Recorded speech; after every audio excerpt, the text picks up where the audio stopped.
English translation, 594th Contact Monday, the 1st of September 2014, 22:02 hours. I am 2 minutes late, unfortunately, because I was still sorting something out with Silvano and Madeline in the kitchen, and did not pay attention to the fact that it was already 22 o'clock HRS. But welcome, Ptah, and greetings too, dear friend. I also extend my greetings to you, Edouard, my friend. Then, as we agreed, let us turn to some entertainment today rather than to work straight away. There is a bit of a lack of that, because for the last 11 nights you have been here, we have not been able to talk about anything other than Guido's book, because editing it takes up so much time. Honestly, I am glad we can have some conversation today before we get back to work. Then my question.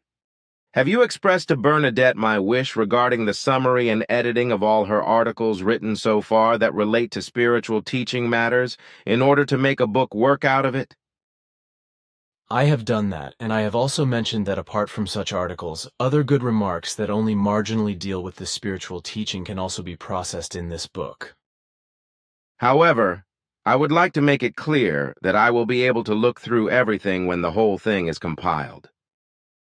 In doing so, I would also like articles she has written in relation to your personality to be included in the work as well, but everything should be listed chronologically.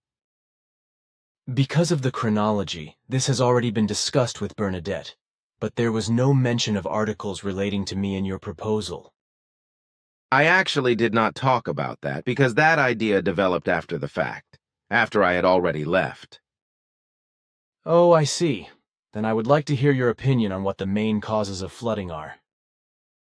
Of course I know about that, like soil compaction, droughts and overwatered areas due to continuous rains, and so on.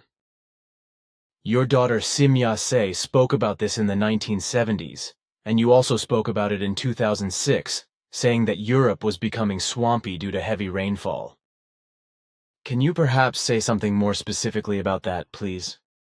Floods, as they have been occurring all over the world for some time now and will continue to do so in the future, are not simply caused by normal rainfall, but by enormous amounts of rain caused by climate change, for which Earth humans are undoubtedly to blame. The origin and the effects of this can only be found in the grievances and degenerating machinations that have been and continue to be caused by massive overpopulation.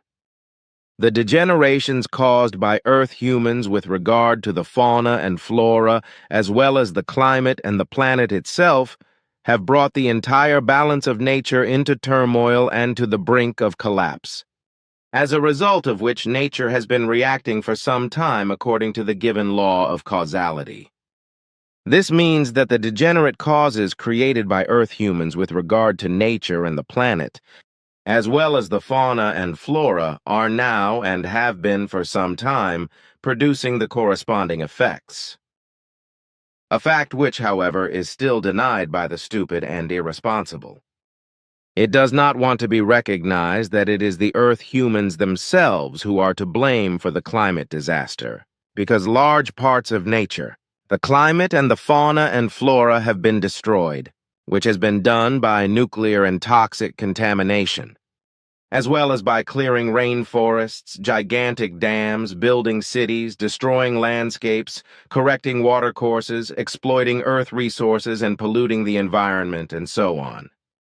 But all this is also based on various irrational and irrational factors, such as the irresponsible compaction of the soil with heavy vehicles, as these are used and employed in agriculture and in the soil cultivation industry, etc., with excessive irrationality.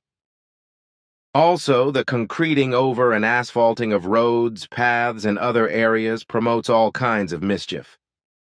Furthermore, floods are also caused by periods of drought, whereby streams, alluvial zones, and other wetlands, as well as lakes and rivers, but also gardens, fields, meadows, forest soils, and fallow land dry out and harden to such an extent that they can no longer absorb or soak up water when there is abundant rainfall.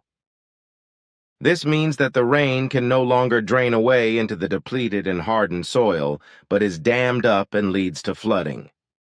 On the other hand, however, large floods are also caused by huge amounts of unusually heavy storm rainfall and by melting snow and glaciers, whereby these masses of water then overflow the streams, lakes, and rivers, penetrate into the land, and flood it. It is not uncommon for the land to already be so saturated by heavy rains and melting snow that the water masses can no longer drain away, accumulate, and also cause flooding.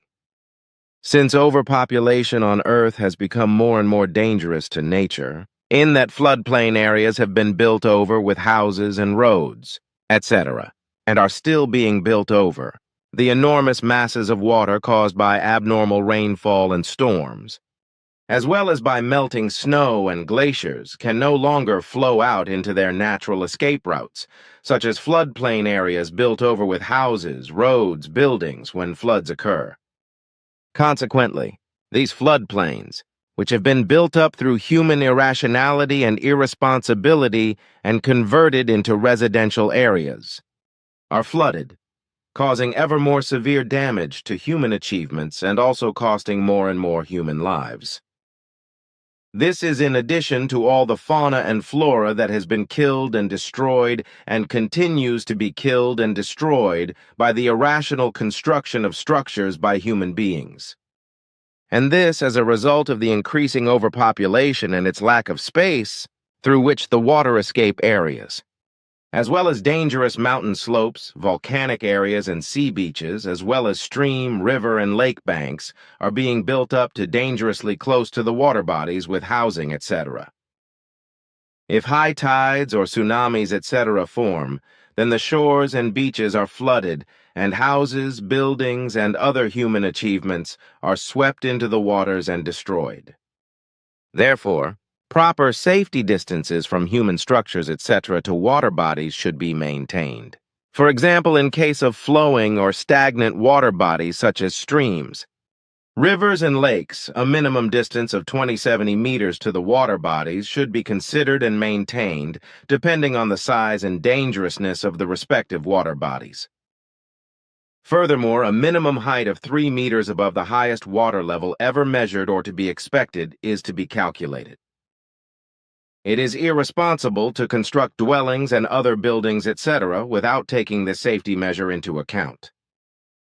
In the case of a sea, the minimum safety height for buildings should also be 3 meters above sea level, while the minimum distance to the beach should be calculated as 200 meters.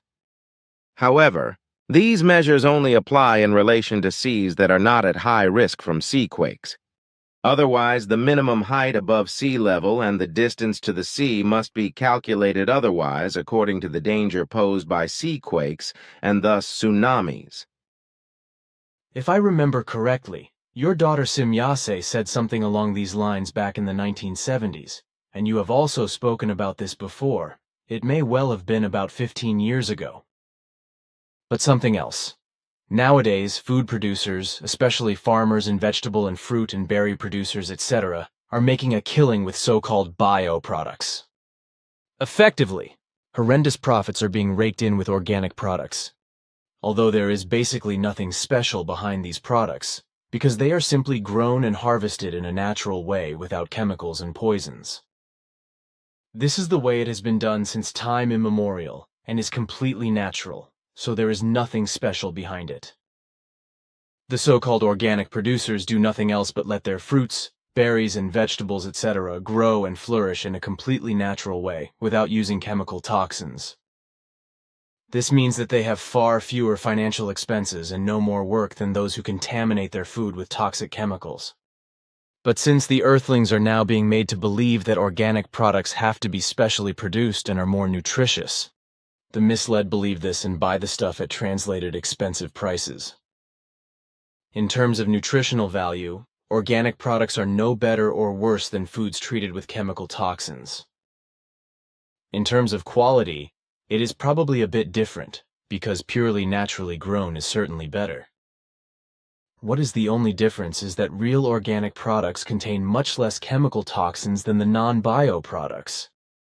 It is true that organic products also contain certain toxins that affect organic products from the air and through water, be it rain or groundwater, but these are fewer than in the case of chemically treated products, so the chemical influences are hardly worth mentioning. But if I consider that you said that even the smallest toxins in the body of human beings are already dangerous to health, then this is also questionable with regard to organic products or purely natural foods of all kinds. So the consumers who swear by organic are actually being deceived when these things are considered. Namely that behind it all there is nothing other than the natural process of natural growth and flourishing that has existed since time immemorial, whereby the production is not connected with much more work but with less costs than when chemical toxins are applied to the plants. Fruits, berries, herbs, and vegetables, and these are also treated with chemical growth substances. However, the organic product manufacturers do not care about this, but they use the ignorance of the consumers to make horrendous profits from their products. What do you think about this? What you say is also my opinion. Bio is a misleading term, because the foodstuffs listed under this designation with regard to vegetables, fruits, herbs, fruits and berries, etc. are quite simply naturally planted, grown and harvested as well as prepared foodstuffs, as they thrive in a natural way without chemical agents and other artificial toxins, etc. Bio or biological simply means that living nature or natural life processes and living conditions are present in relation to the production of food. It also means that products are made from natural materials, as well as that bioproducts are natural. Pure, ecological, residue-free, environmentally friendly, environmentally compatible, and untreated and unsprayed by chemical substances, as well as that no artificial nutrients are added to them. In other words, they are completely naturally produced natural foods of all kinds, which are not treated with artificial fertilizers and growth stimulants, nor with chemical toxins against pests, etc. Natural foods of all kinds are nourished exclusively natural organic with natural fertilizers and protected with natural pesticides. This is clear to me, although I assume that many bio-consumers imagine something else by this and think that bioproducts have to be specially cultivated and treated, because they do not know that it is purely just the absolutely natural growth process of nature. This means that organic food does not have to be specially treated because it is left in its natural state. But when you talk about natural fertilizer, what is recommended in this respect? Do you know anything about this? My knowledge is sufficient to be able to say something about it because in my spare time I am equally occupied with agriculture and horticulture, as is also Quetzal. Aha, I did not know that. Let's hear what you have to say regarding natural fertilization, though. Natural fertilizers are extremely useful as nutrients in concentrated form for a healthy, nutritious soil so that plants, vegetables, berries, herbs, and fruits can thrive and grow well if they have a nutrient-rich soil that is adapted to their needs. So all plants of all kinds, as well as trees, bushes, and shrubs, need a good, nutritious soil, but only purely natural fertilizer and never artificial fertilizer should be used to put the necessary nutrients into the soil. Any kind of artificial fertilizer leaches the soil on the one hand, and on the other hand it kills or drives away useful soil organisms. Natural fertilizers absolutely do their job well, such as natural compost, horn shavings, and green manure. So everything that is possible should be composted, such as plant waste, which should be stored or piled up to let it slowly decompose in a completely natural way. If the compost has been standing long enough, it can be refined, for example, by throwing it through a compost grid or a coarse-meshed compost sieve. When fertilizing, however, do not use too much compost because it contains a lot of nutrients. Besides, animal dung can also be used as a valuable natural fertilizer, such as Cow dung, horse droppings, and other animal dung, right? Correct. This animal dung fertilizer is extremely effective. But it must not be used fresh because it is very sharp and concentrated. Consequently, it must be left to settle a little, and also only a little may be taken for fertilizing. If the soil is over-fertilized by any kind of fertilizer, it can be restored to normal by planting the Mallow Malva neglecta abundantly in the over-fertilized soil. As far as I know, there is also a good odorless and harmless biological and therefore natural fertilizer, which consists of malt germs as well as waste from beer production and sugar beet, although this should also be used with moderation and purpose. Besides, this fertilizer only takes effect after a few months, and if I remember correctly, it also contains nitrogen and potassium, so nutrients that are of enormous importance in the root formation of plants. That is correct, of course, which reminds me that you also have some experience in the field of horticulture and forestry, so you also know about natural fertilizers. But if I am to say something more about biological fertilizers, I would like to mention rock and lime meals, which have a positive effect on the soil because they contain many minerals that are important not only for the soil but also for the plants. Then there are also biological fertilizers. If I may interrupt you again, the different flowers also improve the soil, and what's more, their different compositions mean that they can be individually adapted to the soil in question. Thanks, that is of course correct and should have been mentioned by me. But this way I will now say that I also wanted to mention other biological fertilizers that are very effective, such as the excrements of cormorants or penguins, which are especially enriched with phosphoric acid and nitrogen. Guano is what we call this fertilizer produced by seabirds. However, excrement from other birds and from feathered fowl can also be used as good fertilizer. I am aware of that. But if we are talking about seabirds and feathered game, then we also have to mention natural fertilizers that come from animals, such as horn meal in particular, which is made from ground cattle horns, but also horn shavings, which are made by chopping up cattle claws. And before you describe their effect, I will say that these natural fertilizers neutralize the pH in the soil. Many human beings who are amateur gardeners often do not know what soil pH is, so it would be necessary for them to know something in relation to soil chemistry before planting a garden.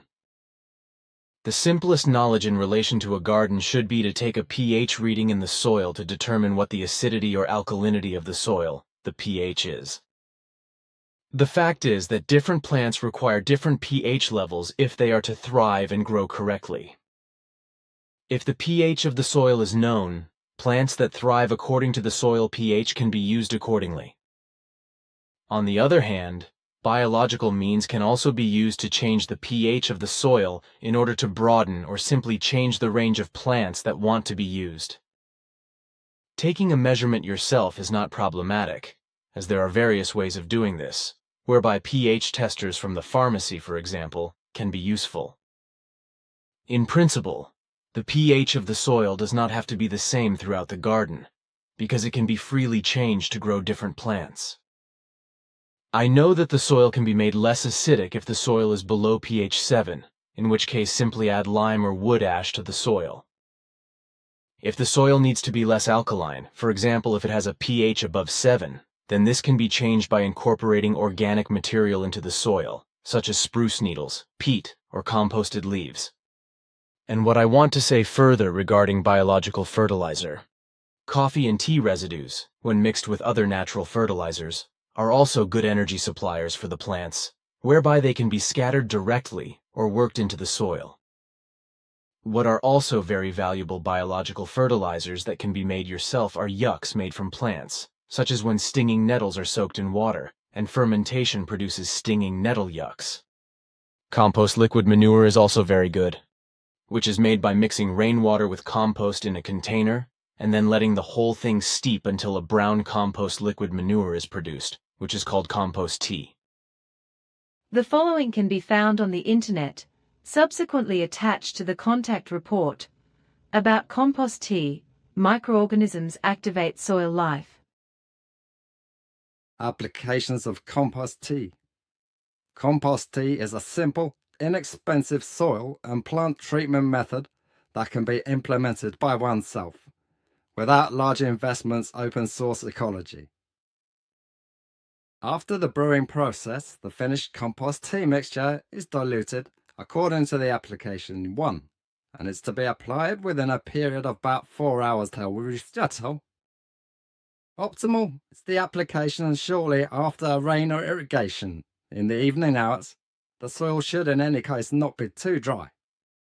Soil with low soil life should be treated 5 to 7 times at 1 month intervals in the first years from May to September, October, after which treatments can be reduced to 2 times a year, depending on the biological activity of the soil. The simplest method of compost tea application for soil activation is drenching dilution ratio 1:5. It is particularly suitable for smaller croplands, targeted applications and private gardens. Drip hoses are also more suitable for home gardens because they strongly interfere with mechanical soil cultivation on larger cultivated areas. Spraying dilution ratio 1:10, as foliar application gets its special meaning in biological plant protection. The time of application depends on the need. The evening hours after rain are also optimal here. As a rule, leafy vegetables should not be sprayed at all for reasons of hygiene. Soil treatment to strengthen the plants is the method of choice. Adding compost tea to the sprinkler system or applying it by means of a cultivation sprayer has the advantage that the consumption can be barrel dosed and also makes compost tea interesting for larger stands. Compost tea can also be used when building up a compost heap. Dilution ratio 1:1. When watering for soil treatment. 1:5 spraying for foliar treatment. 1:10 starter for compost preparation. 1:1 for the quantities needed. You need rain barrels or your own well. But afterwards, the microorganisms break down again due to a lack of nutrients and oxygen. Ready-made compost tea is not an alternative. You have to make your own compost tea. I guess it is not necessary for me to elaborate further then. Sorry, I guess I was a bit forward with my explanations. There is no need for an apology because your explanations are in accordance with correctness. Actually, the only thing missing is something in relation to natural pesticides, which should actually still be said. But this would probably go too far, so it is probably smarter to mention a book that deals with this extensively. The title is Natural Pest Control Agents, published by Ulmer Verlag by the authors Heinrich Schmutterer and Jörg Huber. The ISB number is 978-23-8001 to 4754-0, and the price in euro 39.90. The book was published in 2005, has 264 pages, 36 tables, 50 BW photos and BW illustrations, and is hardbound. I am interested in that. Do you have it in your possession, and if so, may I read it each time I am here? That is unquestionable. You can also take it with you and study it if you clean it first, as is customary and necessary. I am happy to do that. Thanks.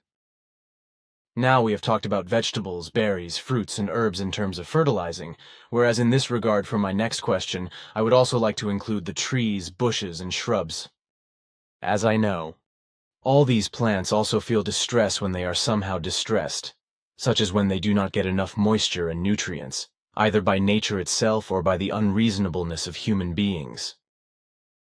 Even your father Svath taught me that when the plants suffer distress in any way, they then send out help signals. Can you tell me how this goes on? What my father explained to you is that the plants of all genera and species, when they fall into some state of distress, produce and emit fine ultrasonic waves, which are to be understood as distress signals. So plants of all genera and species, as you say, produce ultrasonic distress signals when they are in distress. But Svath also told me that higher plants, as well as shrubs, bushes, and trees, emit something like fear signals and pain signals, which probably also happens in the ultrasonic range, right?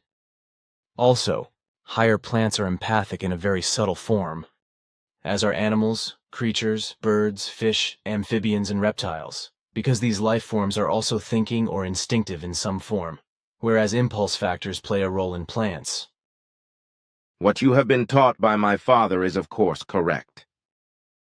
Which unfortunately has not yet been researched by our competent scientists, and is therefore also not penetrated. With regard to the fine empathic abilities of animals, fish, birds, amphibians, and reptiles, etc., they are still diligently groping around in the dark because this field of knowledge has remained unexplored up to now, probably simply because there is no interest in it. And since the truth that plants and animals, birds, amphibians, fish and reptiles of all genera and species, etc., are empathically inclined is largely unknown, care is also not taken to ensure that they receive the necessary attention and care as well as treatment appropriate to their species. Moreover, it is to be said that it is precisely in the case of non-human living beings that we speak only of animals without referring to them according to their genus, as you play Yarandu and call all life forms by genus. The non-human life forms cannot simply be called animals. For animals are only suckling life forms. There are also birds, fowl, fish, reptiles, amphibians, insects, and all manner of creatures which are to be designated according to their species. It is absolutely incorrect to call all non-human living beings simply animals, for in principle they must be specified by name according to their genus and species. This also applies to the genus and species of animals. Consequently, a cow must be called a mammal. An elephant and a bull must also be called mammals. If the living beings in question are from the bird world, then they are also specified as birds, as are amphibians, reptiles, and insects, etc., according to their genus and species.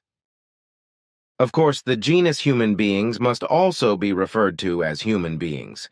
Consequently, they are also referred to as such. From our point of view, it is incomprehensible that Earth humans speak of all non-human life forms only as animals, and do not specify the genus and species. And what you said about the lack of interest in the empathic abilities of plants and non-human life forms is also correct. And this also says that the majority of Earth humans are still trapped in a stage of consciousness development with regard to the recognition of reality and truth, which leaves Earth humans still very far behind with regard to humanity, morality, and a sense of responsibility towards themselves, their fellow human beings, nature, its fauna and flora, as well as the knowledge and cultivation of the teaching of the truth, teaching of the spirit, teaching of the life. And this does not only apply to the majority of Earth humans in general, but also to very many scientists. That is indeed the case. The majority of Earth humans do not care about the creational natural laws and recommendations, and least of all about obeying them.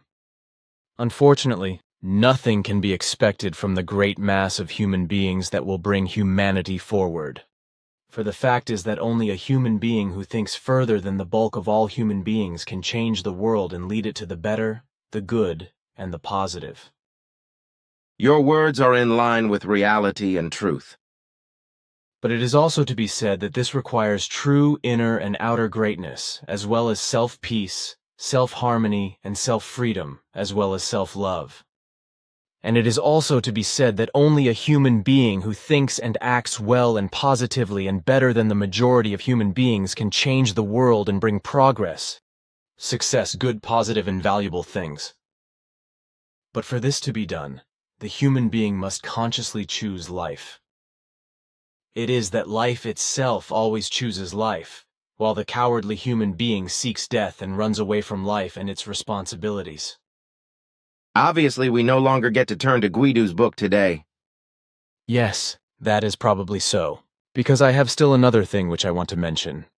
How, for example, that certain human beings erroneously believe and claim that they could not fall for any religions and their sects, as well as not for philosophical or political sects. My opinion and experience on that to the contrary is that each human being is susceptible to it, namely, regardless of which descent he or she is.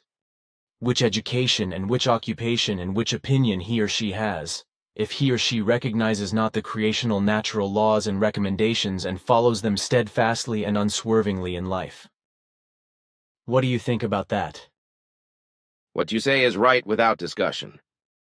However, on that, it must also be said that a profound self-discipline, as well as the necessary knowledge and the absolute certainty in regard to the rightness of the laws and recommendations, belongs to that.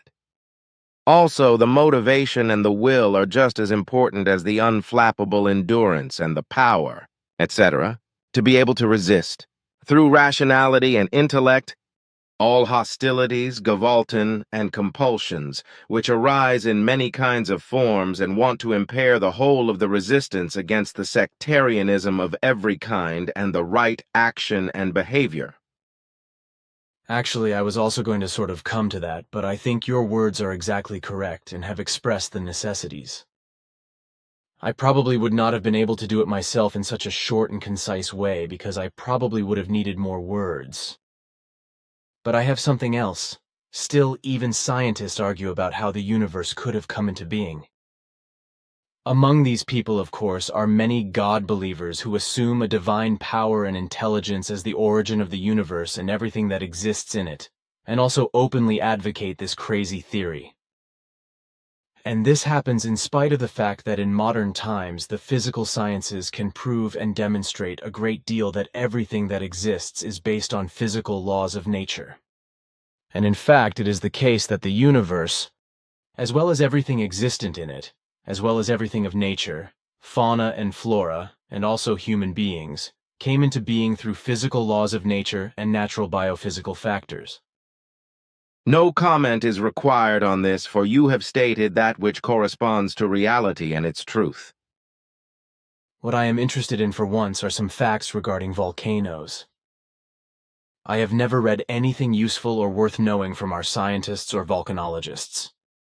Since, as you once mentioned, as a geologist you also deal with the subdiscipline of volcanology, or with the science that deals with the systematic study of volcanoes or the phenomena of volcanism, which also includes the prediction of volcanic eruptions, I want to ask you about the effects of the sulfuric acid of volcanoes on the Earth's climate. Your question requires a little further elaboration, because with regard to the emission of sulfuric acid into the atmosphere, it is not only the volcanic eruptions that need to be mentioned, but also the human activities that produce sulfur dioxide, which influence the climate. Liquid sulfur dioxide is used by Earth humans to dissolve numerous substances. Consequently, it is used as a valuable aprotic polar solvent. Sulfur dioxide is also used in the food industry as an antioxidant and preservative, especially in fruit juices, potato dishes, jam, dried fruit, and wine, which is, however, not exactly beneficial for the human organism as a whole. Sulfur dioxide is also used as a disinfectant and disinfecting agent. The sulfuric acid factor, which is connected with Earth humans, is not the only one. However, for another is that there are also quite natural causes which have a damaging effect, such as causing climate change, as is also the case with severe volcanic eruptions. But variations in solar activity and inherent fluctuations in the climate system must also be mentioned.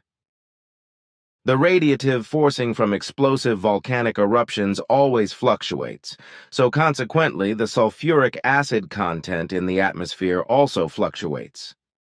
Large volcanic eruptions always cause climate and weather anomalies, especially when there is particularly strong volcanic activity, because this then results in an increase in the sulfuric acid aerosol in the lower stratosphere.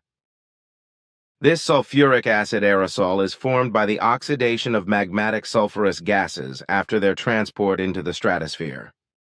During strong volcanic eruptions, sulfur dioxide is thrown up to about 30 kilometers, whereby the tiny sulfuric acid droplets or aerosol droplets interfere with the incidence of sunlight, namely by reflecting the solar radiation back into space.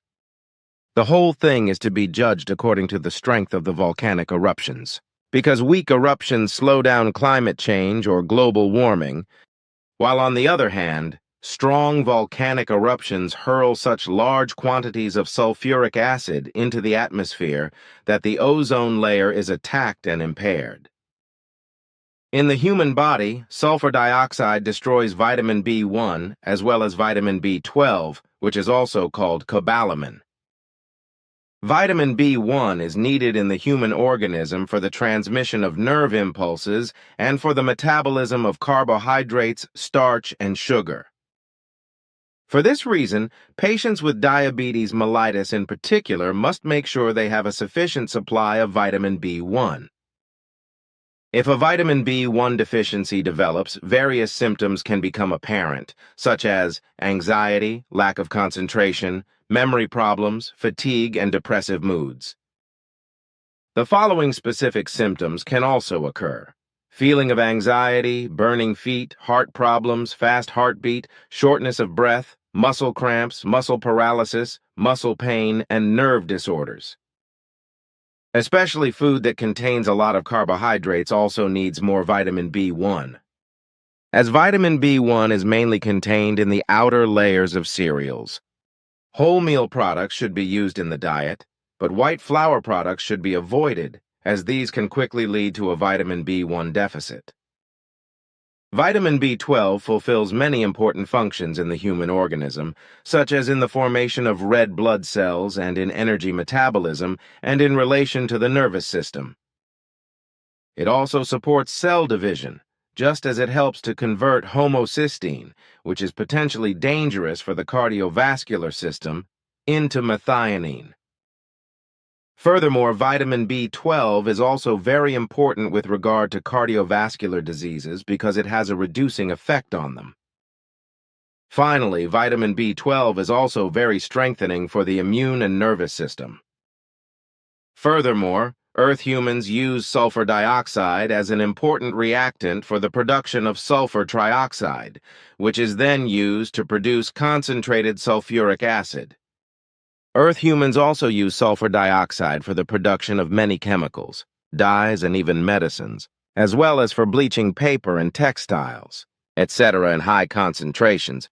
Sulfur dioxide not only harms human beings, but also plants and mammals, birds, birds of a feather, reptiles, amphibians, fish, and all animals, as the oxidation products also lead to acid rain. This, in turn, affects sensitive ecosystems such as fields, floodplains, meadows, forests, streams, rivers, lakes, and even oceans, also attacking, damaging, and destroying buildings and materials. If I now come back to the aerosol droplets, then it is to be said again that these are tiny and thus reach heights of up to about 30 kilometers. The sulfuric acid droplets have very small radii of 0.1 to 0.5 mm and determine the volcanic aerosol in the lower stratosphere. Volcanic disturbances usually subside only slowly. Consequently, the emission of sulfur particles can persist for a long time. Moreover, when they are ejected, they persist for a long time, with a significant climatic impact then appearing for about 2 years after a suitably strong eruption. These tiny droplets can interact particularly intensively with radiation, partially backscattering visible light and absorbing radiation in the near-infrared as well as in the long-wave region of the spectrum. This results in less solar radiation reaching the Earth's surface, which cools the atmosphere. Furthermore, the absorption of radiation by the volcanic aerosol leads to considerable warming in the stratosphere, which quickly amounts to 25 degrees Celsius. These are the factors responsible for quite unexpected climatic consequences of tropical volcanic eruptions. Aerosol droplets of hydrogenated sulfuric acid are also chemically active, enabling the activation of chlorine compounds that ultimately destroy the ozone layer. Strong volcanic eruptions can be a significant, though often relatively short-lived, disruption to the climate system. In the case of large eruptions, however, the climate worldwide can be very severely affected.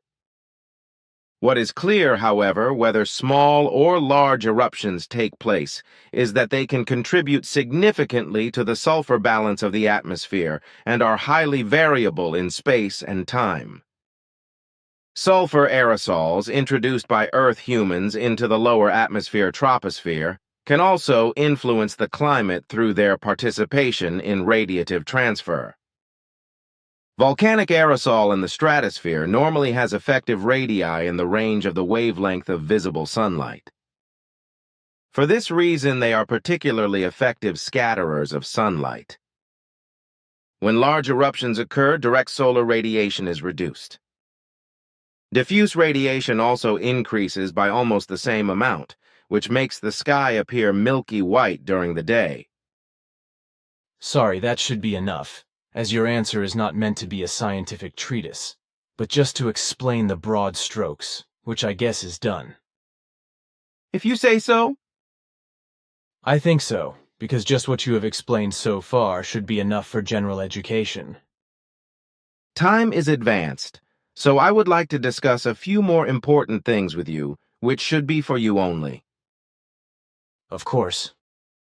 Then I will begin by asking the following in relation to the doctrine of the Spirit. These things we have already discussed several times, but it is probably necessary that we actually talk about them further. Consequently, I want to elaborate on the following. This is actually what I wanted to hear, because it gives me confirmation of the correctness of my assumption.